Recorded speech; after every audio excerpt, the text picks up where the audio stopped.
Hey, everybody. Good morning. It's Kevin Petersen here at the Chronic Hope podcast, episode number 4. My name is Kevin Petersen. I'm a licensed marriage and family therapist. I am the author of the amazing book, Chronic Hope, Parenting the Addicted Child. And I'm also, like I said, a licensed marriage and family therapist in Denver, Colorado, and Jacksonville Beach, Florida. And I'm also a family case manager and a treatment consultant. And as I like to call myself, a reformed drunk fraternity boy that has put my family through hell and likes to work with other families that have been through that process, that are going through that process, so that I can help them. The Chronic Hope podcast is designed to talk to families that are struggling with addiction and codependency and get them answers for the crisis and the chaos and the drama that they're dealing with in the moment. And today we have a couple of amazing guests. We have Jordan Hamilton from Choice House and Josh Miller from Choice House. By the way, Josh Miller came up with the title of Chronic Hope, Parenting the Addicted Child. Always going to get the plug for that. Thank you for the credit. It's I have done very few things well in my life or career, but the name of that book I'm pretty proud of. Yeah. And you will continue to get pimped on that for the rest of your life. Well, thank you. And I think there's two reasons why I was really excited to have you guys join me today. One is that your personal stories are very similar to mine, and that we grew up in similar houses in similar situations and kind of, put our families through the similar hell. And two, you also have professional experiences like mine, in that you guys both work in the treatment industry and help the individuals and help the families. And so I've come up with some questions that I'd like to foster. Hopefully we'll get some live response from the general public, and that'll throw us out there. But first things first, Jordan, tell us a little about who you are, where you're from, and what you do, what your title is, et cetera, et cetera. Yeah, absolutely. I'm Jordan Hamilton. I'm the executive director here at Choice House. Choice House is a men's long-term residential substance abuse program. We're a full treatment continuum, and we are a very community-based program, very outdoors-based program. Our goal when we get these guys is to help them discover and rediscover some meaning and purpose in their lives, and rebuild those relationships that have often been torn down, like the ones that certainly were in my life. I grew up in Modesto, California, and my story is no different than most of the guys that we see, here at Choice House, and that I'm an addict in recovery. And as a teenager, I was very addicted to drugs. And absolutely put my family through the ringer, and a lot of other people, and was lucky enough to find myself in a pretty incredible program, and was able to get sober, and now get to try and give that same experience to other people. Awesome. Fantastic. I think one of my favorite stories about you, Jordan, is that when we first met, you texted me. I'm like, oh, wow, you have a 209 phone number. Where are you from? And you said, oh, I'm from Northern California. And I was like, Jordan, I'm from Palo Alto. 209 is Central California. You're not from Northern California. Okay. You do like to make that distinction. Well, when you grow up in the Bay Area, you got to take what you can get. Very, very prideful about it. It seems. Yeah, but the truth of the matter is that's actually where my family's originally from. So I even feel more connected with you than that. Josh Miller, same questions. Where are you from? Who are you? What do you do? And what's your experience with this stuff? Yeah. No, thanks for having me, Kevin. Again, my name is Josh Miller. I'm have a long title, which is Director of Referent and Family Communications here at Choice House. So I work with Jordan real closely. Essentially, my role, I think I've got the greatest job in the world. I get to spend about half my time, building relationships and working on cases with people like Kevin. Somebody that's a family therapist or a consultant or an interventionist that's working with a family in crisis that might have the addicted child or loved one, as kind of a reference for who Choice House is, and if we're going to be a good fit. That's always, the thing we're trying to determine. And then I get to spend a lot of time, on the phone and in person with families in crisis. And it certainly is a personal joy for me to get to do that, to get to give back in that way, professionally or just personally. Because I did, like you said, like I put my family through hell. I grew up in Birmingham, Alabama, great family. My stuff started a little later. My addiction really didn't come to the forefront as far as other people seeing it until I was about 22. It had started years before, but that's when I really started experiencing consequences, and certainly put my family through the ringer of just, they didn't know how to help me. I wasn't fully honest, and then, eventually I go from this guy who graduates college and is probably a pretty seen from the outside world and by my family is like on the right track, right? Like I got the job and everything else, but a couple of years later down the road, I'm stealing and lying and and experiencing homelessness and all these things that you just would not have expected. And my family had no idea. And how could they? How could they have any idea to how to handle that? I think that's what when we were talking about doing this podcast today, I was like, that's the message I want to say first to families out there is like, of course this is hard. And of course, like, why would you know how to handle this? Yeah. Nobody does. Nobody just, nobody has a child have this struggle and be like, well, because it's not normal. It's out of the norm. It's tough. Right. There's no parenting class for this, right? I mean, that's what we tell families when, we get on the phone and they're saying, God, how did we get here? Right. Yeah. How have we ended up here? How did we miss this? What did we do? It's like, you didn't get a parenting class on this. None of us do. Right. Yeah. And that's why you're lost right now. And it's okay. And none of our families did either. And let's hit those questions that we put together for this, because I think we're leading into it perfectly, and I think the first question, and I'm curious what I'll share my experience. I want to hear what your guys' experience is when do you consider treatment for a loved one? For me, I was 27 years old and I was at a family reunion in San Luis Obispo, California. And my dad said, let's drive home together. And I was like, okay, sure. It was like a 4-hour drive home back to our place. And the first 5 minutes went like this, you're my only son and I love you, but it's over. And, you're no longer a part of the family. You're no longer welcome in the family, and you're no longer, welcome in the house. We'll call the police. We just need to be clear that this is over and we are done. And what had happened was that they had gotten some help from a therapist, and they had been describing to this therapist for about a year what I was behaving like and what was happening. And this guy just said, you just need to set some super hard boundaries and hold them. And they had tried that before with me, and I kind of blew right through them, and they didn't hold them. And this time they stuck to their guns, and they didn't do an intervention with me, but that was the intervention. That was the slap in the face, wake up call that you are no longer part of the family till the drugs and the alcohol disappear.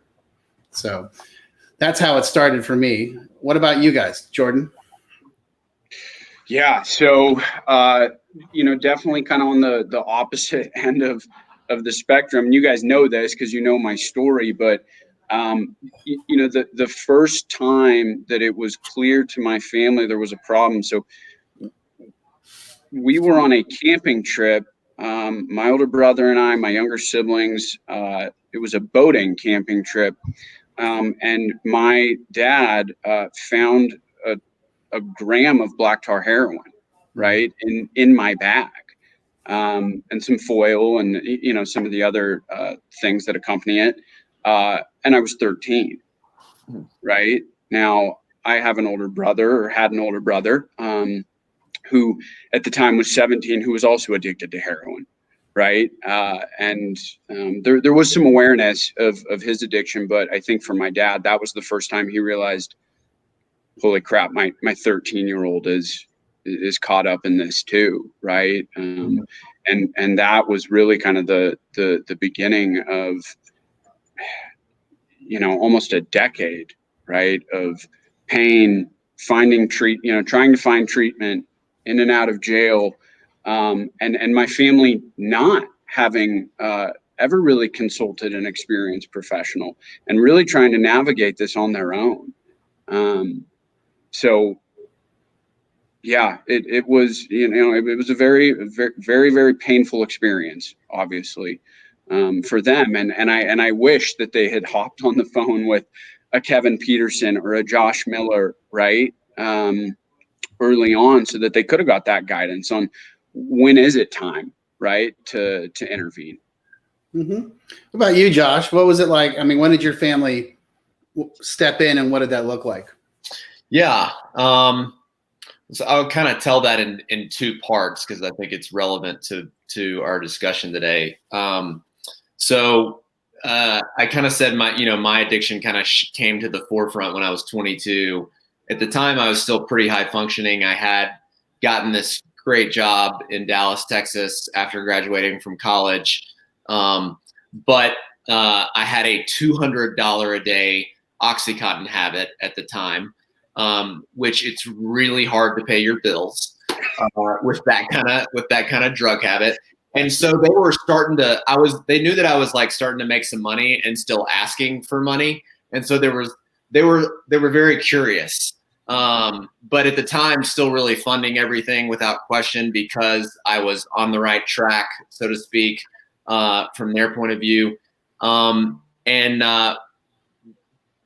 day I won't go into this long story, but I essentially just had like an emotional breakdown, and called my mom and told her, "Hey, I've got a pain pill problem." I didn't really go into like a real honest explanation, but I just said, anyways, my family drove out to Dallas, literally that weekend, and we were like, "Hey, how are we gonna address this?"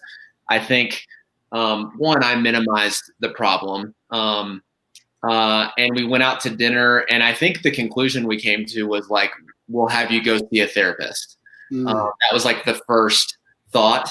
That night, we drank together at dinner that night. We didn't know anything about recovery or like multiple substances, and then I kept drinking. I got drunk and tried to go buy dope at like 12 in the morning, and flipped my Tahoe 6 times, going about 100 miles an hour on I-35 South in Dallas. So everybody freaked out, as you can rightfully imagine.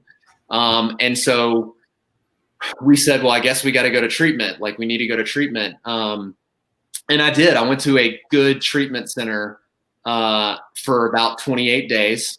And then they recommended to me and my family that I do continued care, aftercare. And I said no. And my parents were like, well, he seems better, so we're going to let him do that. Yeah. The next 7 years were a disaster. And I think that's the important part, is like, we took a step, but a step is never like the answer. The answer is complex and long. And not until the end of that 7 years, when I finally got some real sobriety and real freedom, in 2011, my family finally, one, was just exhausted, but finally got connected with somebody that advised them well and advised them for a long time. And finally put up a boundary of just like, hey, we love you, but we're not going to pay for anything. And we don't want to be involved in you making any decisions about you getting better. Like, here's a person that's got some good advice. You can take that. We'll talk to you about how you're doing, if you've had a good day or not. And I got better. Our family system got better. Relationships were restored. It took time, certainly. But yeah, that's what it was like for me. So I think for a family member who's watching this and listening to us, the central theme that we're getting across here is that, you know, our parents had to reach outside the family for help. And when the help that actually worked for them was someone saying, you have to set a hard boundary and hold that boundary no matter what, which kind of leads us into our next question, which is, you know, learning how to say no to your addicted child? What is the cost of saying yes? And what I always tell my family, because what I get is from families is, Kevin, you don't understand. If we start saying no and holding these boundaries, he's just going to go out on the street and kill himself. And my response is, well, he's already doing that now, and you're helping fund it. And so how about we give him an option? How about we tell him with love in our heart that right now, I mean, we're going to stop funding you. We're going to stop helping you in this, but we're going to give you, helping you use drugs. We're going to give you help. We're going to help you find a solution towards recovery. And, you know, I think to me that we call it loving someone to death. And I'm wondering what your guys' experience is with that. Let's reverse it. Josh, what's your experience with families loving someone to death? Man, I've seen it a lot, unfortunately. And really, I don't blame parents, or there's no shame from me. It's not, oh my gosh, how can you do this? I actually get really disgusted if I ever hear kind of that talk, because of course you're doing whatever you can to try to save your child's life. Of course you're run by the fear that they're going to die. Mm-hmm. And that is, I just had my first kid, and so I'm at the very beginning of this journey, but I cannot imagine anything greater than the fear of losing a child and trying to do what you can to protect them. Yeah. So I think the important piece is one, you know, having a great therapist or a professional, somebody like Kevin, to kind of like bring some calm to the crisis. Because if there's just a little bit of peace and like settling and kind of de-escalation, you know, bringing down the level of just like trauma ongoing in the family, you can at least have the chance to maybe look at things a little more objectively instead of just being caught in that fear hole of I've got to keep them alive. Because then you can be in a place to understand that, okay, yeah, big picture, they are already killing themselves. Mm-hmm. And I might just be prolonging something without actually impacting the situation for the better whatsoever. And no parent wants to be a part of that, right? And so then with coaching and support, parents can make, I think, better decisions. And I think when it's framed as that, where it's like, hey, this is how you actually love well, and here are some ways you can do that, and here are some ways these can be effective. We talk through this, you talk through the scenarios. Usually people are a lot better ready to make good decisions at that point. Yeah. And I find too, and I completely agree with you. The no shaming, no blaming, no finger pointing, that just doesn't, that tends to be part of the addicted family system. And we got to get away from that. We got to come in with, hey, let's find a solution. Let's not worry. We're not going to go down that path of making people feel bad. And like Jordan said earlier, there's no manual for this. There's no way of figuring this out ahead of time. And so, Jordan, what are your thoughts on the idea of when the family is actually unknowingly enabling their person and actually pushing them closer to the end? Right.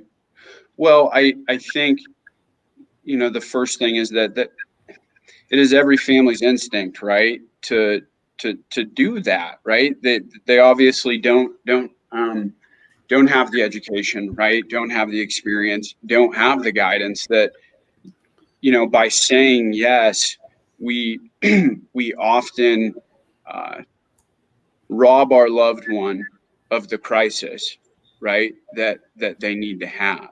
Yeah. And when we continue to say yes, we actually ensure that they are not going to get well, right? It is only when we say no that they have an opportunity. And unfortunately, as we know, saying no sometimes does result in our loved one, not making the decision that we would hope they would make.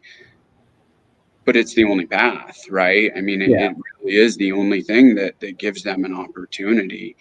And I can obviously talk from my professional experience, having worked with hundreds and hundreds of families and trying to help them navigate, when is it time to say no, right? And hold that boundary.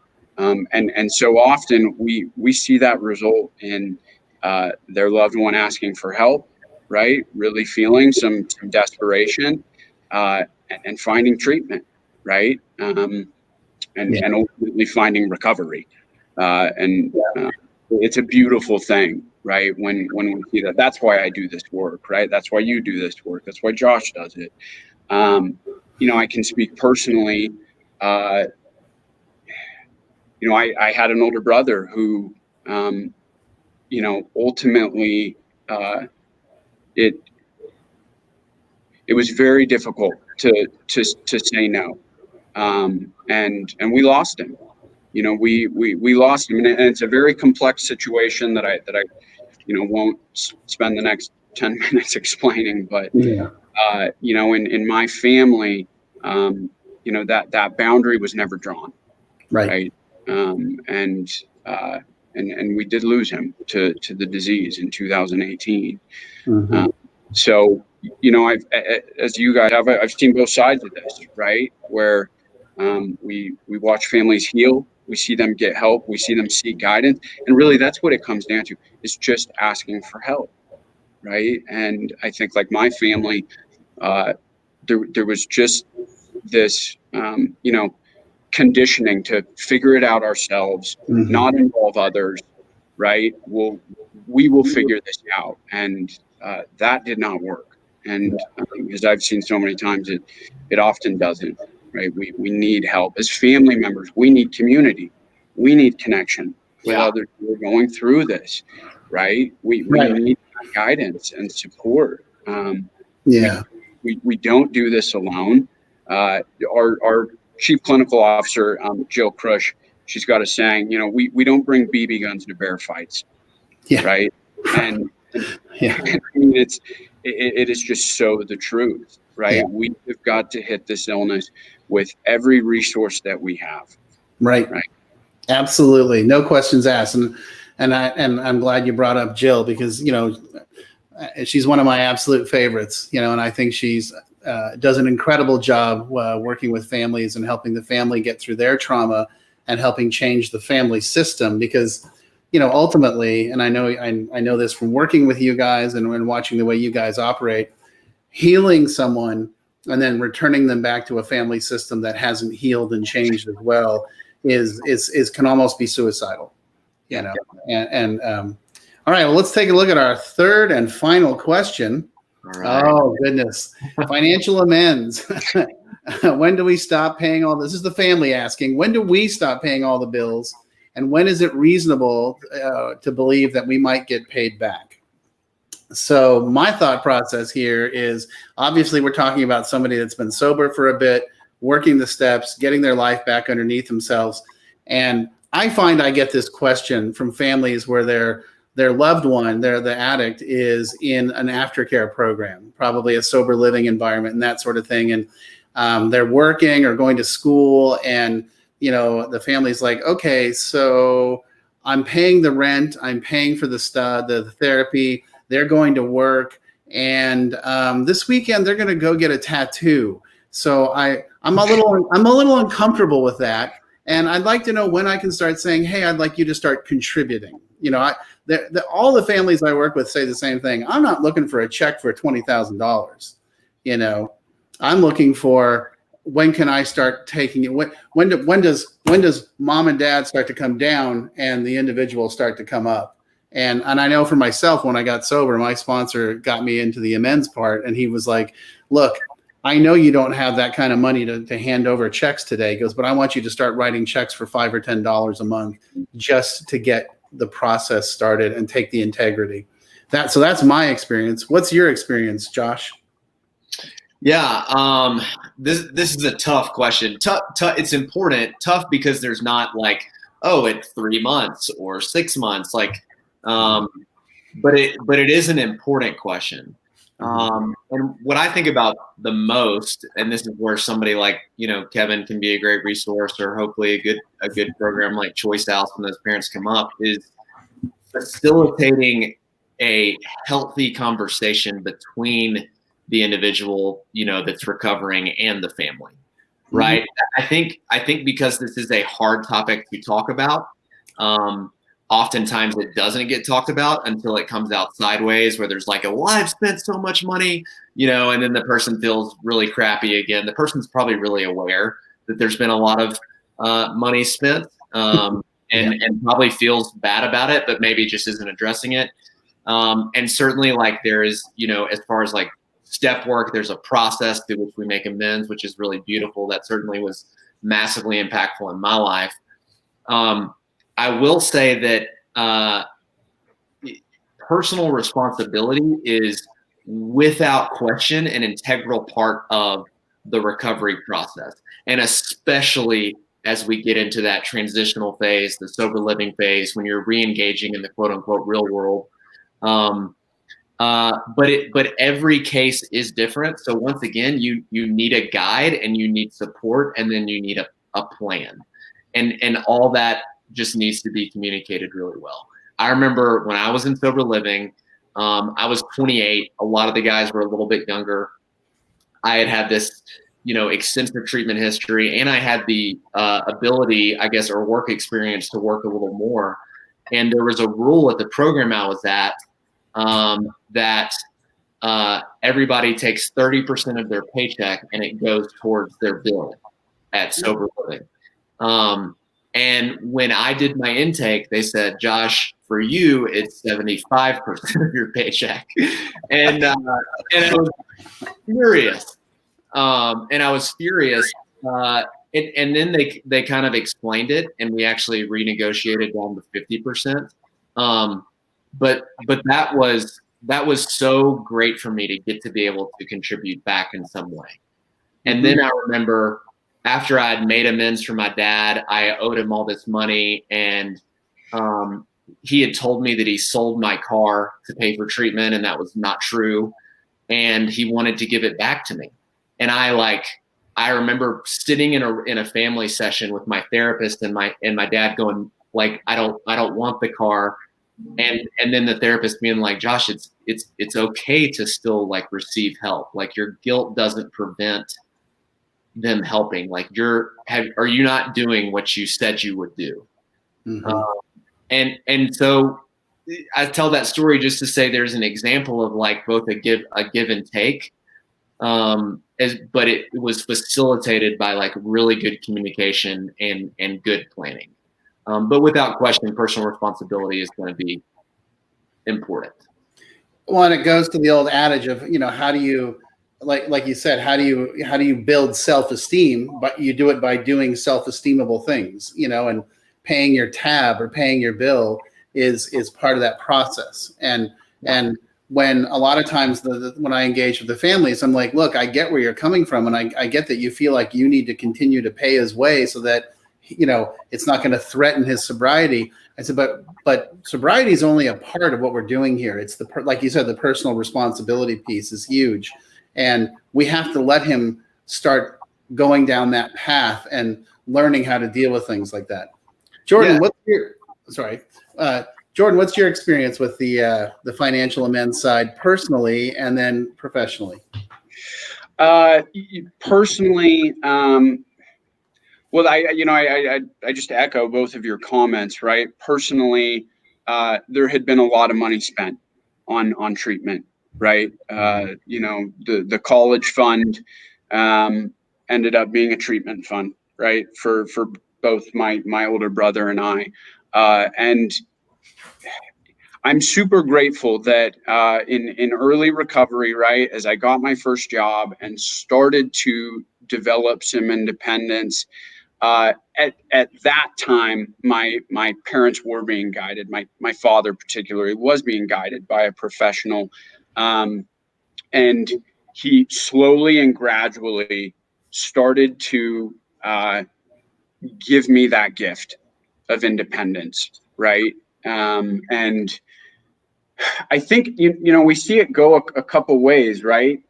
Professionally, sometimes families they they're on that side of, we don't want to stop giving him money, right? And they are just money, money, money, and continue to give it, right? And it's very difficult to start to move that muscle of personal responsibility, right, and accountability when we continue to do that, for our loved one. And then there's the other side of it, right? We get families that are so frustrated, right, and dealing with their own process, that they say, we're done.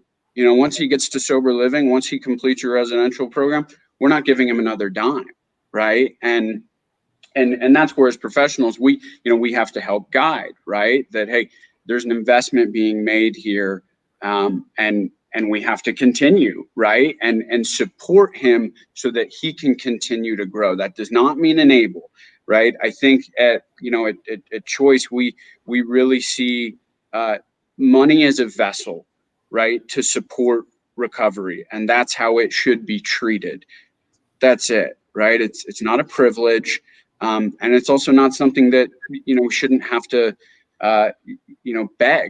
I think for that help. For me, there was so much shame, right, around the financial piece of this, and I'm just super grateful that I had really incredible professionals working with my family who just guided them through that to do what we needed to do, which was ultimately get Jordan independent, right?